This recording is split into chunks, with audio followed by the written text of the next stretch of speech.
What we did, Ibrahim, just to mention a few, we came up with a model of putting young people at the center of the economic recovery initiative. And what we did was, first of all, and this was a game changer, which we got the support even from Our Excellency the President. We ran what we call the Food Services Virus Challenge, where we are saying this is a challenge for young people to partake in coming up with both techie and non-techie solutions for the economic recovery. And we saw young people coming up with very innovative ideas, very innovative solutions to spur our economic back to the position we want to see. I see and I appreciate that my fellow young people, my fellow youth, my fellow African students, we have a lot of energy, we have a lot of intelligence, we have a lot of determination, and we have a lot of creativity and innovation. What we need is a platform for us to explore this innovation and creativity in us. When you look at fighting the COVID-19, what we did as the National Youth Council or as the Kenyan government, we put young people were the ones who were actually running the mitigation mechanisms. And they came out through voluntarism, they came out through just volunteering their time. Young people are ready and are willing to partake in the development agenda. What we need as young people is that extend those opportunities to us, acquire these skills. Let's also have mechanisms to incentivize our economies so that then there is a direct link between the skills that we are acquiring and the absorption rate from the market. So that then these skills are very practical and very relevant. Let's champion opportunities for the young people so that there is a direct link from the skills that we are acquiring to the relevant market. And this means that beyond the skills that we are acquiring, can we also, and I think borrowing from what you've done in Kenya, we have what you call affirmative funds, where young people with innovative skills can be linked with the right funding so that then their skills can grow and be nurtured into businesses that can also not only be giving livelihood to the business owners, but also to the other young people. And what that means is that we're expanding the scope, we're expanding the opportunities for the young people. So can we also be deliberate in actually giving opportunities for the young people? And Ibrahim, I've heard people say that young people given opportunity, they mess up. Allow us to make those mistakes as young people and allow us to be mentored because no one is perfect. We also make sure that it's deliberate, intentional, to have young people at the decision table, to have young people participating in economic spheres, and to have young people participating in the social spheres. Thank you so much. As high-risk groups, hence their need is neglected. For us who are working in public health by profession and engagements, this was a missed opportunity. The COVID response is adult-led, and we are concerned that the young people are not put at the forefront on addressing COVID-19, yet the impact is more with the young people. Uganda has the national task force, but there are no young people on the task force. Where are the young people in this agenda? For addressing the concerns, we have done different in relation to addressing the concerns of young people, in relation to building, making them productive, but also strengthening their resilience, COVID-19. Focus more on one-on-one approach. We believe there's a need for one-on-one approach. In the SOPs, standard operating procedures, we believe at this time, the lockdown had been there since February. All these months have been affected by the pandemic. We need now to have an impact by having one-on-one approach. Tomorrow group outreaches and dialogues are paramount, strong advocate for youth-led COVID response, but also push for integrated response approach. Both COVID and SRH priorities for integration of SRH in the COVID meaningfully and for the young people in relation to the messages. Documenting and widely share the effects of COVID on young people's SRHR, but also we believe is need to essential and life-saving sexual productive health services. We believe COVID has been here. The focus has been much on COVID, but other areas have been neglected. We need more resources, government to allocate. But this also goes to other governments, not only to Uganda. We are calling upon African heads of state to prioritize increased resources for essential and life-saving services for young people, and including sexual reproductive health. A focus has been put much on COVID-19, but forgetting the impact, lack of sexual reproductive health services, but limited resources. Most importantly, because we know COVID-19, when the victims, you must have a strong immunity. A strong nutrition is paramount.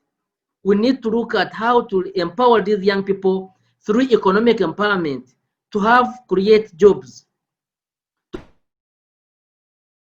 for young people, in that they can get funds, they can make startups, do business, but also strengthen their immunity through nutrition. We believe strengthening this work will help the young people survive, but also having the young people as a benchmark of starting their own businesses, government supporting the innovations of young people to create jobs online, do businesses, but also promoting nutrition for them to be stronger, their immunity, and supporting them with SOPs that are very important for them.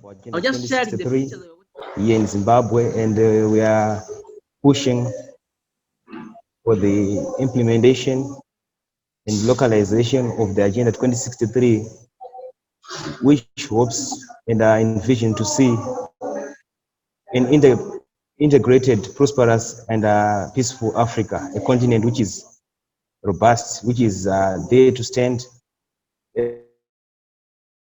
level.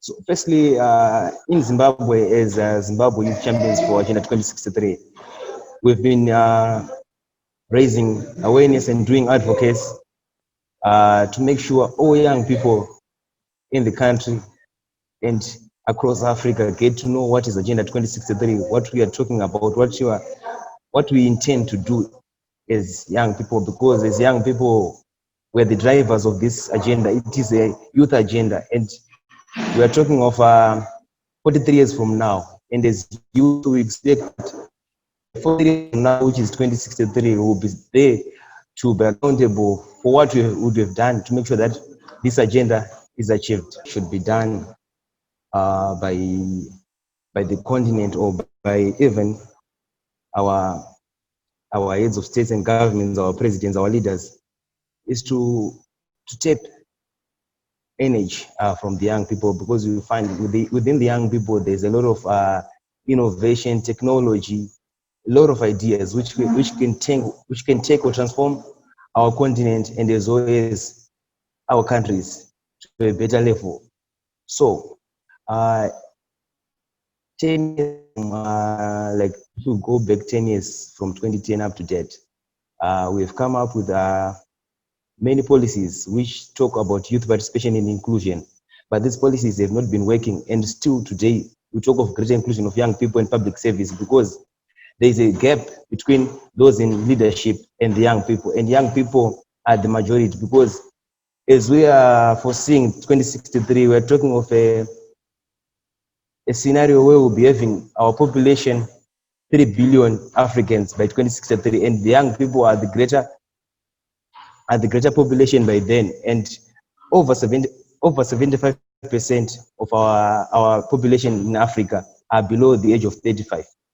Hence, the need to make sure we tap the energy within the young people. So what we should do first in Africa and Zimbabwe is to review our policy architecture, because our policies have been there for so long, but they are not being effective enough to make sure that young people are included in policy making, in decision making. If you are to see the number of cabinet ministers in Zimbabwe or anywhere in Africa, we see that there is a space or a gap for young people, and yet we are the majority. So there's need to review our policies going forward. For us as a country, as Zimbabwe of Vision 2030, where we'll be in upper middle economy by 2030. And for that to happen, there is need for young people to be included in the initiative, in the drive. Because in the young people, we constitute each and every space or sphere that we talk of agriculture, mining, tourism. A lot of young people are there. And if we leave young people, then we have a problem, because we are the majority. which will determine where we are going as a country or as a continent. And I'm happy the African Union Youth Envoy, through Ms. Aya Chebi and the African Union Commission with His Excellency Muhammad Musafaki, they launched the initiative called the African Plan of Action for Youth Empowerment, which is running from 2019 to 2023, which speaks to 4 E's, which we think as a continent, young people are offered with those 4 E's will be able to make sure that we have greater inclusion of young people in public space, in policy making, and as well as decision making, because young people need 1, education, 2, employment, 3, engagement, and as well as entrepreneurship. And recently, Article 26A of the African Youth Charter speaks to young people taking ownership of their own development. It is not anyone from Europe, from America, or from Asia, or from China, from Russia, who is going to come to take charge or ownership of the development of Africa, because we know where we want to go as a continent. And for that, young people should be custodians of these developmental agendas and issues. And we should now implementing this. And our curriculum as Africa should change.